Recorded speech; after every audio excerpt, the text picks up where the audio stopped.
Hello everyone, welcome to Aspire Classes. In today's video, we will discuss the previous year questions of crop production and management. These PYQs are extremely important. Almost 30% to 40% of exam questions are repeated from here. So let's start. तो हमारा पहला question है the process of separation of grains from chaff and hay with the help of wind is called. First option threshing, second harvesting, third winnowing, D plugging. So the answer is winnowing. अब winnowing क्या होता है? Winnowing जो है, जब हम grain और shaft का मिक्सचर लेते हैं तो उसमें से ग्रेन और शाफ को अलग करना होता है with the help of wind. उसे हम विनोइंग कहते हैं. तो फार्मर्स जब विनोइंग करते हैं तो वो एक विनोइंग पेन का यूज़ करते हैं. तो उसमें ग्रेन और शाफ का मिक्सचर होता है. और अब हमें पता है कि ग्रेन जो है वो हैवी है और शाफ लाइट है. तो जब हवा आती है तो वो शाफ को उड़ा ले जाती है और हैवी ग्रेन्स नीचे गिर जाते हैं. तो इस मेथड को अब भी विलेजेस में यूज़ होता है, तो इसे विनोइंग कहते हैं. So our next question, the technique of watering the fruits, plants, gardens and tree is A chain pump system, B sprinkler system, C mote pulley system, D drip system. So the answer is drip system. अब drip system क्या होता है? जब भी हम कोई water loss बचाना चाहते हैं तो हम इसका यूज़ करते हैं. मतलब वाटर लॉस ना हो, इवेपोरेशन से लॉस ना हो, तो वाटर को ड्रॉप बाय ड्रॉप, मतलब ड्रॉप बाय ऐसे ड्रॉप बाय ड्रॉप रूट्स तक पहुंचाना होता है. तो इसे हम ड्रिप इरिगेशन कहते हैं या drip system.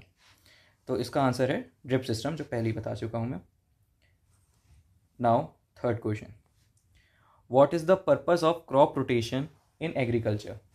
A. To maximize yield of a single crop, to prevent the spread of the disease, to reduce soil erosion, to replenish the soil with nutrients.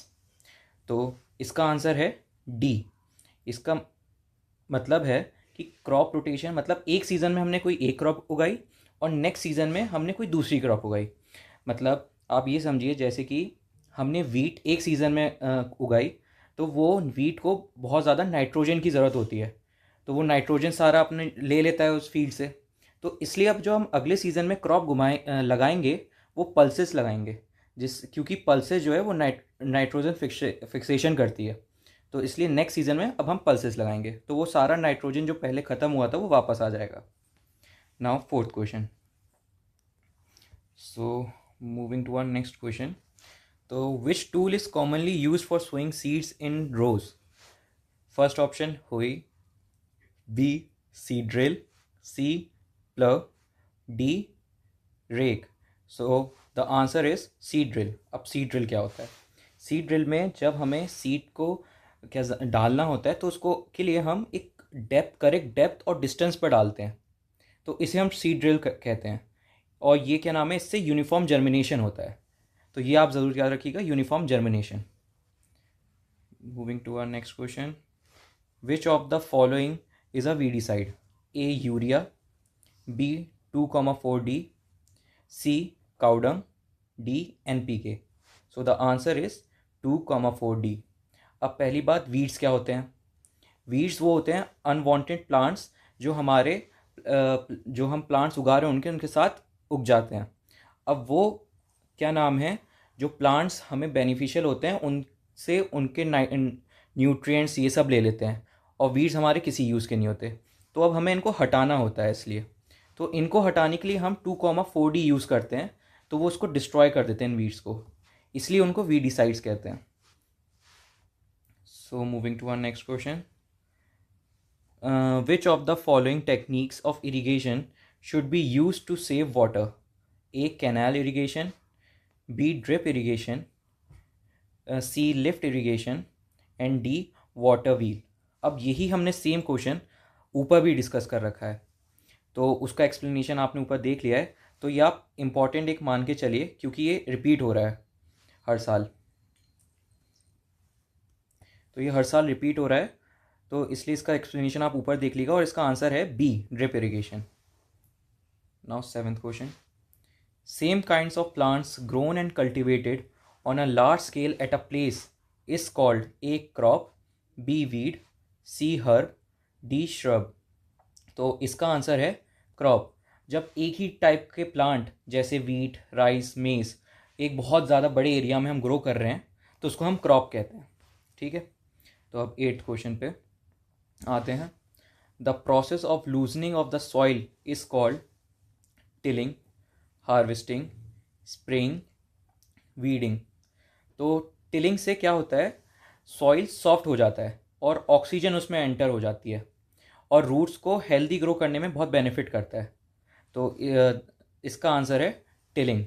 ठीक है, अब 9th question. The water holding capacity is the highest in Sandy soil, loamy soil, clayey soil, black soil. And the answer is clayey soil.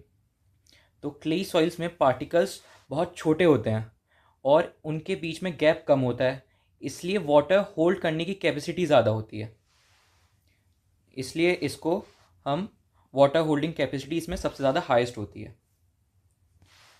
10th question. Which of the following consist only of रैबी crops. अब पहली बात हमें ये पता होना चाहिए कि रैबी crops होती क्या है।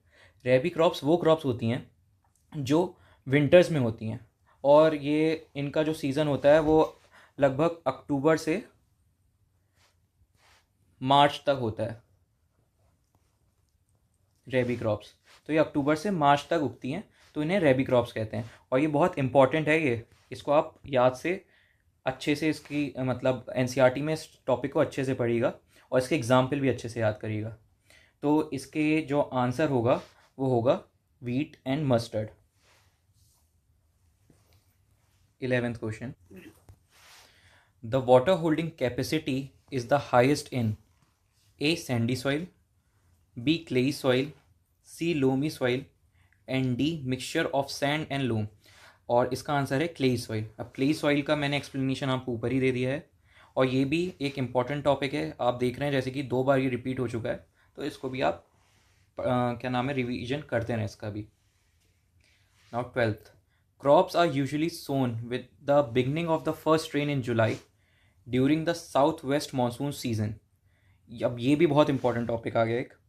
अब उन क्रॉप्स को क्या कहते हैं जो क्या नाम है जुलाई में फर्स्ट रेन जब होती है जुलाई में और during the south west monsoon season में लगाते हैं, तो उनका वो हैं खरीफ क्रॉप। और ये ज़्यादातर जुलाई मतलब जब पहली रेन होती है जुलाई में लेके अक्टूबर तक होती हैं, तो ये याद रखिएगा। Now our next question. The process of loosening of the soil is called A winnowing, B threshing, C irrigation and D tilling. और इसका आंसर है डी टिलिंग। अभी हमने ऊपर डिस्कस करा है और आप ये देखेंगे कि ये जो 14 क्वेश्चन है the process of loosening of the soil is called, ये वापस 2016 पे भी रिपीट हुआ है, 17 में भी रिपीट हुआ है और ये सेम क्वेश्चन 2014 में भी रिपीट हुआ है। तो इन तीनों का आंसर टिलिंग है और ये भी बहुत इंपॉर्टेंट टॉपिक है, तो इस पे भी आप ज़्यादा ध्यान दीजिएगा। Now 16th। 2,4 dichlorophenoxy acetic acid is used as A herbicide, B insecticide, C pesticide, D weedicide. अब आपने हमें ऊपर भी इसका डिस्कशन करा है और इसका आंसर है डी वीडिसाइड। ये भी बहुत मतलब एग्जामिनर का एक फेवरेट क्वेश्चन में से माना जाता है, तो ये भी बहुत इंपॉर्टेंट है। Now moving on next 17th। Long term and continuous use of fertilizers, A reduces fertility, B improve soil texture, C improve exchange of gases, D increase soil fertility. And the answer is reduce fertility. मतलब अब इसका मतलब ये है कि अगर fertiliser अगर हम रेगुलर और एक्सेसिव यूज़ करें तो सॉइल की जो नेचुरल फर्टिलिटी होती है वो बहुत कम हो जाती है और सॉइल जो है वो एसिडिक हो सकती है, इसलिए उससे फर्टिलिटी रिड्यूस हो जाती है। तो आंसर इसका है ए reduce fertility.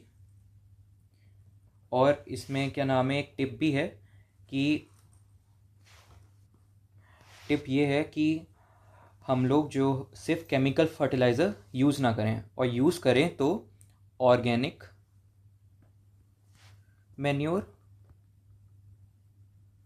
Plus chemical fertiliser दोनों को साथ यूज़ करें, जिससे कि जो फर्टिलिटी है वो मेंटेन रहे।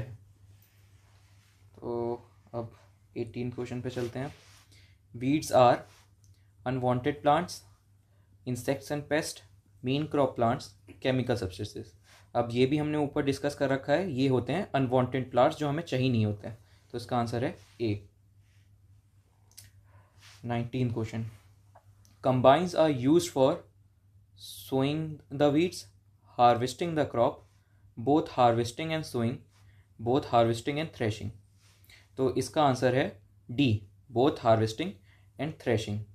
तो इसका मतलब ये है कि जब एक हम मशीन होती है, हार्वेस्टर एक मशीन है जो एक ही टाइम में क्रॉप को कट भी कर देती है और ग्रेन से उसको अलग भी कर देती है।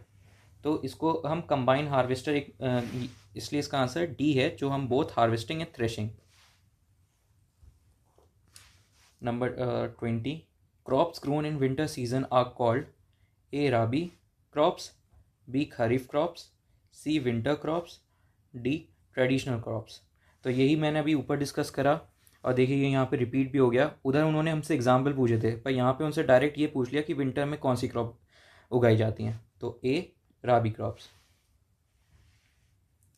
Now 21। Which of the following is the main component of fertiliser? A nitrogen, B oxygen, C carbon, D zinc. और इसका आंसर है ए नाइट्रोजन। नाइट्रोजन जो है वो लीफ ग्रोथ के लिए बहुत इंपॉर्टेंट होती है, और जो एनपीके फर्टिलाइजर्स होते हैं, जो एनपीके फर्टिलाइजर्स होते हैं, इसमें एनपीके में जो एन स्टैंड करता है वो नाइट्रोजन के लिए स्टैंड करता है। तो उसका आंसर जो है वो है nitrogen. 22। Fibre crops of India are A cotton and jute, B wheat and rice, C cotton and pulse, and D jute and coffee. तो इसका आंसर है कॉटन एंड जूट। अब ये एक मतलब एग्जाम्पल्स ही हैं, ये इन चीज़ों को आपको तो इसमें ऐसा कोई एक्सप्लेनेशन नहीं है, तो ये तो आपको बस रीडिंग लगानी है, तो सारे एग्जाम्पल्स ध्यान से याद रखने हैं। और पर ये है कि आपको सारे एग्जाम्पल अच्छे से याद रखने हैं, क्योंकि एग्जाम्पल्स आपने देखे होंगे, इतने सारे हमने क्वेश्चंस करे, उसमें मेजॉरिटी एग्जाम्पल्स बहुत पूछे गए हैं, जैसे कि राबी क्रॉप्स एग्जाम्पल। तो इसलिए एग्जाम्पल्स आप अच्छे से याद रखिएगा। So students, these were all the PYQs of crop production and management. I hope you understood each questions clearly. If you found this video helpful, make sure to like this video, share it with your friends, and subscribe to Aspire Classes for more PYQ sessions. See you in the next video. Thank you.